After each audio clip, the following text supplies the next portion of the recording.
team leader, Mr. Tim Grove from Kettering, Ohio, with over 1,500 jumps. And he is going to set the pattern. Encircling the two parachutes that are joined together in what we call a canopy formation is Mr. Rob Holland. That looks absolutely incredible. So Tim's going to set the stack. Right behind him is Staff Sergeant Mike Williams, who's a U.S. Army parachute rigger.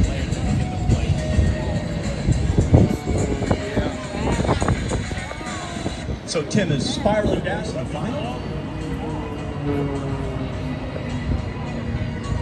And our two-stack has both the U.S. and POW MIA flags deployed. POW MIA so that we will never forget it.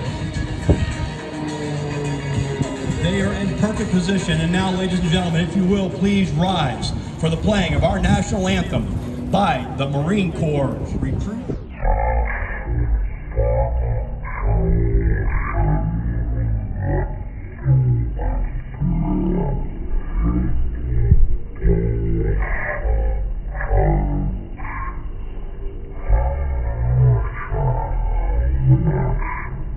Army Ranger.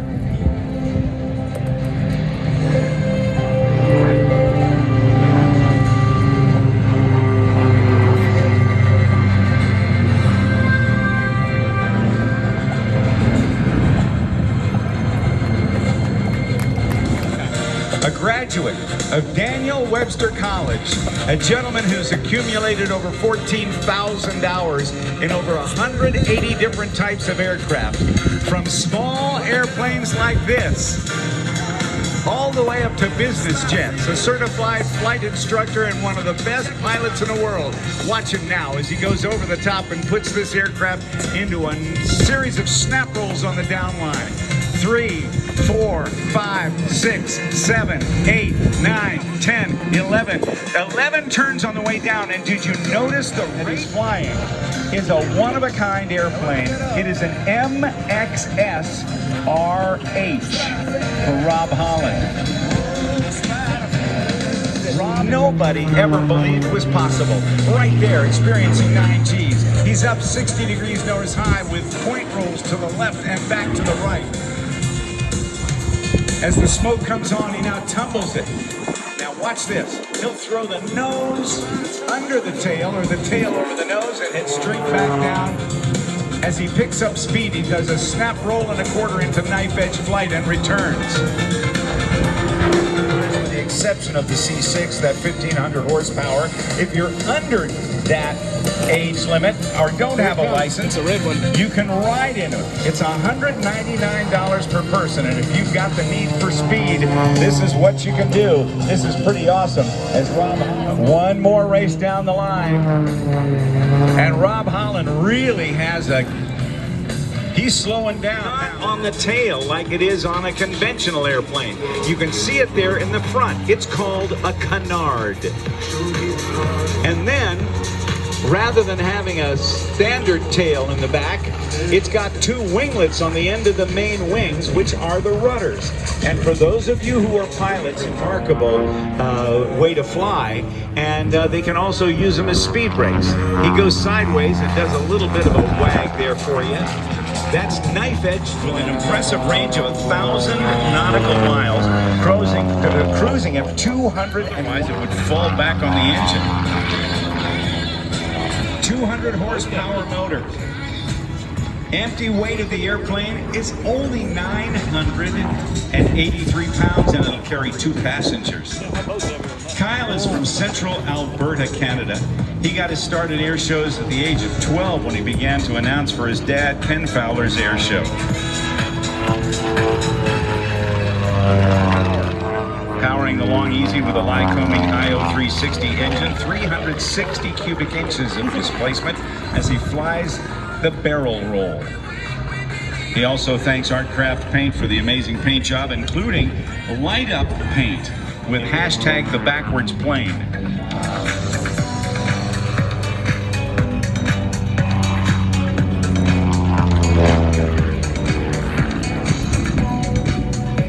He's going to go over and say hello to the tower right now. They know he's coming. Do a quick pass by there.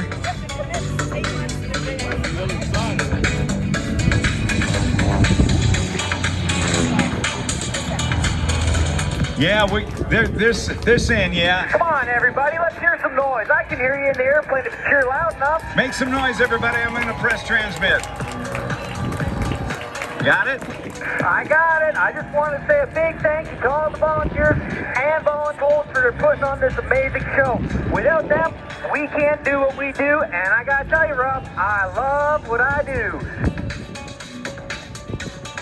Propulsion provider for the F-35 Lightning II, the F-135 engine provides more than 40,000 pounds of thrust, enabling the F-35B to take.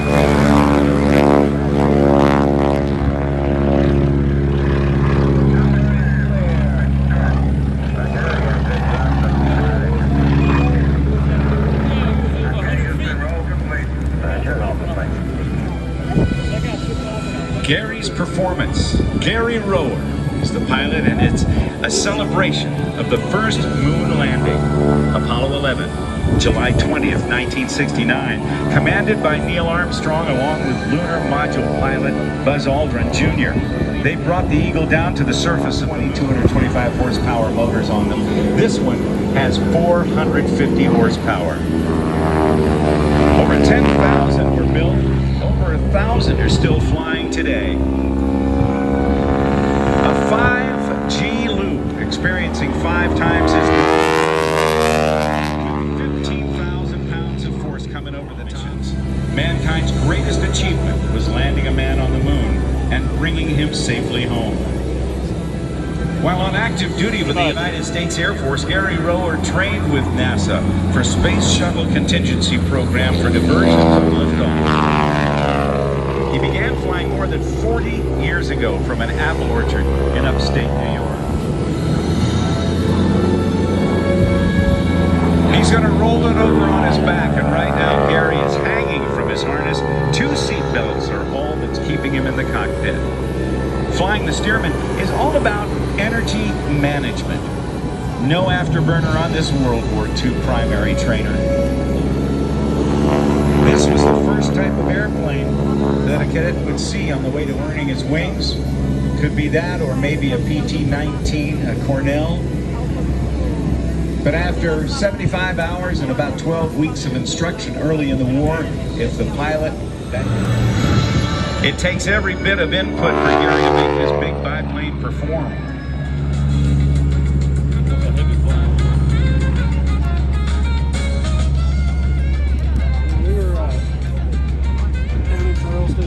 That's Chris Thomas. He's going to go back up and gain some altitude back to 1945 when the late Curtis Pitts designed this airplane. The original one had about a 65 horsepower motor on it, and the pilots who flew it loved the plane, but they wanted more power. And this one has over 230 horsepower on it to make this very small, agile biplane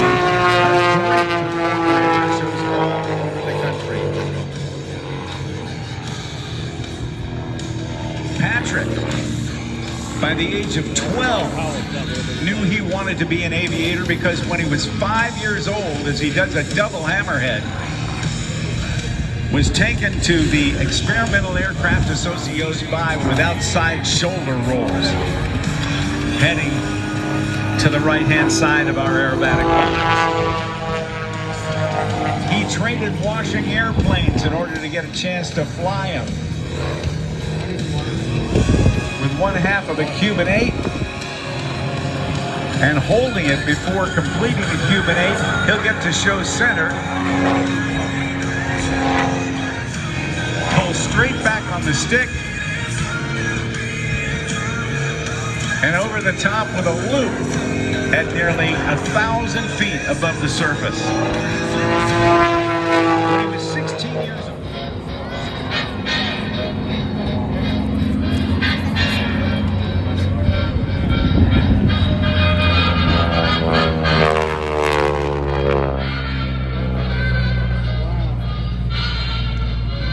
It was this airplane that was known as the Texan because it was built by North American Aviation in Texas. And today flown by Chris Thomas. accepted by all, and that was that it was the pilot maker. Tens of thousands of Allied pilots earned their wings in this aircraft. They would go directly from this 175-mile-an-hour trainer into the fighters like the P-38s, the P-40s, the P-40s in the SNJ.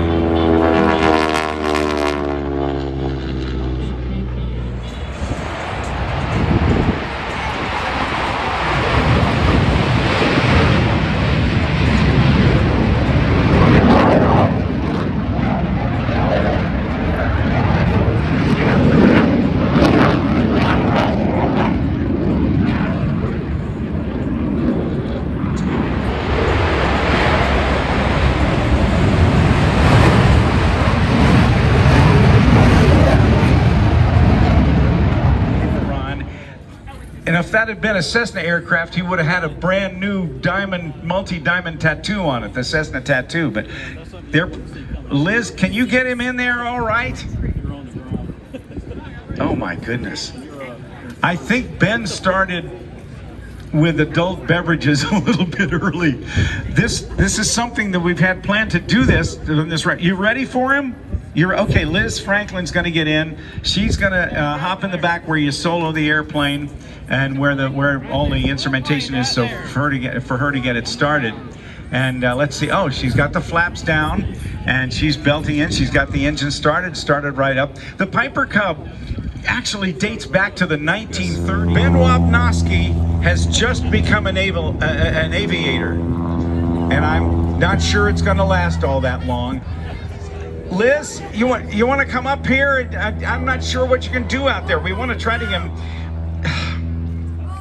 I don't know how we're gonna handle this. He's got his airline ride. He's got his airplane ride.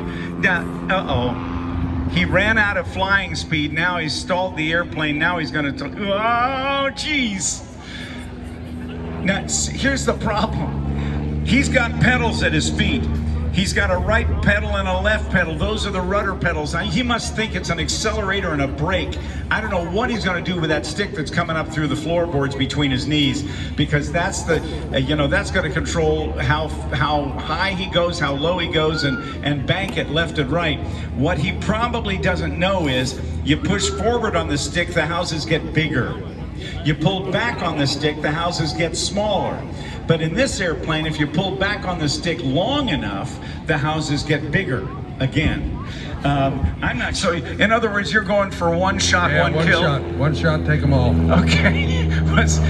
Liz will not be pleased if you mess up her airplane, Wayne. Well, she shouldn't have give old Ben a ride. Ben Wapnowski is, he's getting a little more controlled on this. It's not bad.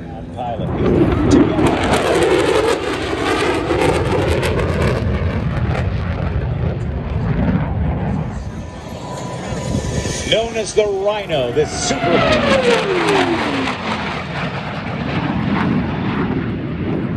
35B Lightning II.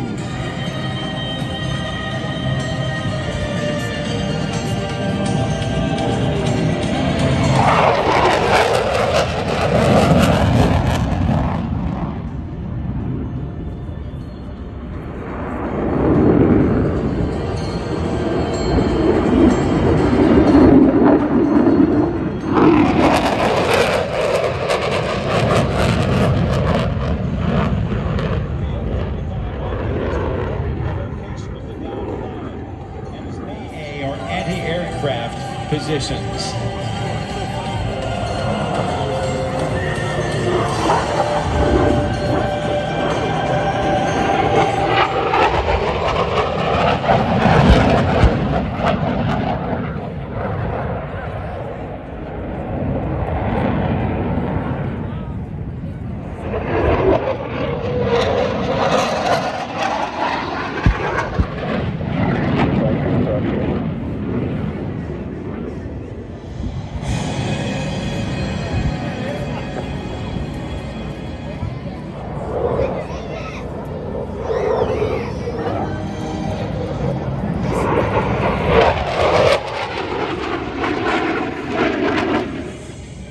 The second aircraft now cleared in hot.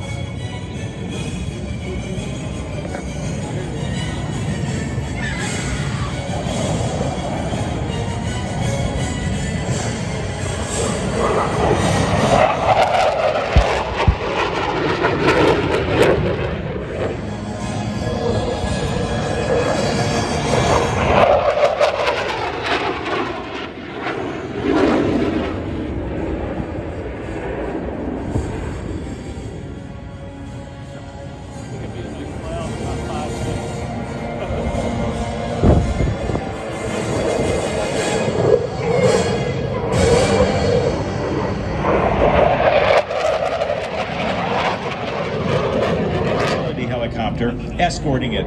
As they enter the objective area, they will suppress the enemy with a strafe attack using their 20mm and 50 caliber guns to ensure a safe landing area. The red smoke on the deck you see is the location of the downed aviator.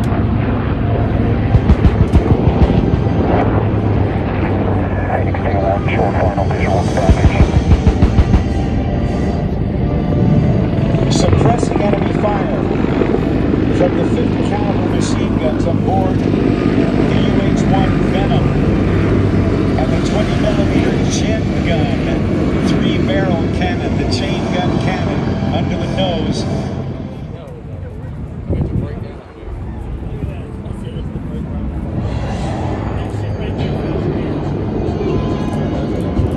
The recovery team carries 30 of the world's most lethal and valuable weapon system, the Marine Riflemen. They received a casualty evacuation request or a caseback, a 9-line while en route. They will secure the landing area and recover the injured pilot on a stretcher.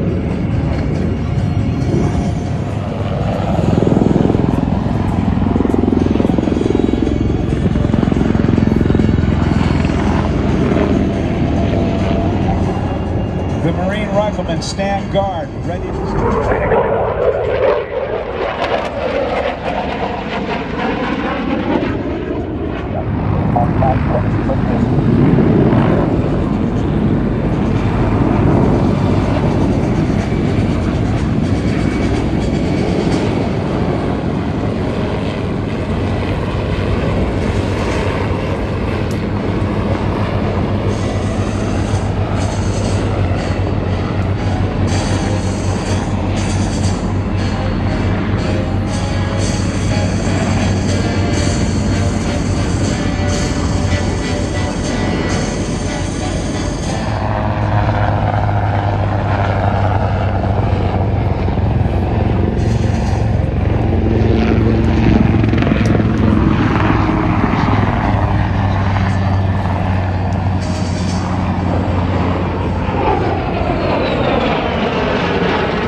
Translational lift.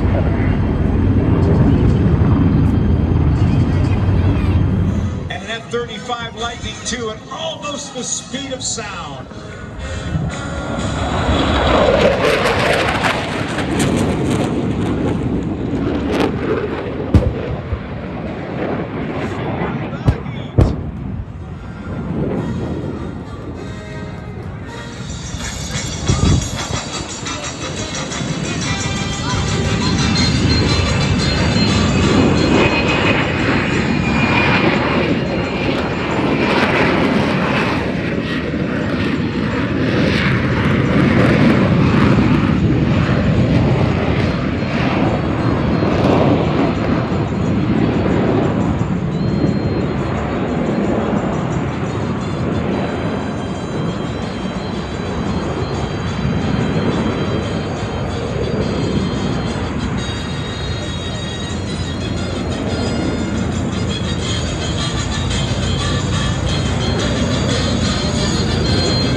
Something that these very, very efficient sweepers can clean up in case there's any leftover stuff.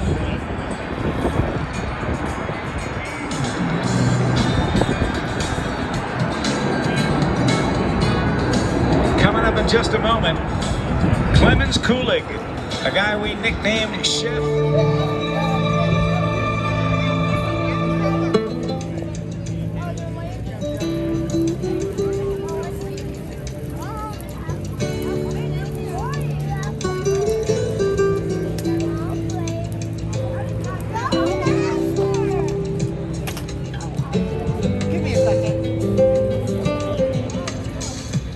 FA-18's recovering. He came from Russia and worked up in Connecticut, overcoming a myriad of physics problems and aerodynamic problems to make lowering wing flight a practical reality. And it has come to this, the largest helicopter in the Marine Corps with a 99 foot and a little bit more in length. a spectacular helicopter to behold.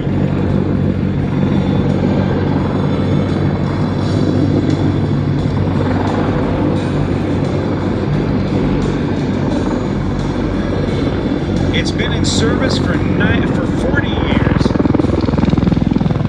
That rotor diameter is 79 feet. Each of its 3 engines generates over 4,300, almost 4,400 shaft horsepower, designed to carry a 32,000. Captain Dylan Darkstar Grandin of Louisville, Kentucky. Staff Sergeant Robert Ellis of Smyrna, Delta. As I mentioned Igor Sikorsky's name earlier, he always believed that the helicopter would be a life-saving aerial vehicle. It has done that and much more. But it was during World War II that the helicopter began to be used as a medical evacuation and short-haul transport. Marine Corps, the United States Navy, and the United States Air Force, as well as the air forces and navies of the United Kingdom, Australia, Italy and Israel, Japan, Norway, and the Netherlands.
Watch him as he prepares to do the conversion from conventional mode to the stoval mode. You'll notice that several doors will be opening on the aircraft. The large door on the top of the aircraft.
Well, right now, ladies and gentlemen, we do have a few minutes. Notice the smoke is no longer visible while the engines are in afterburner.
Knife edge pass.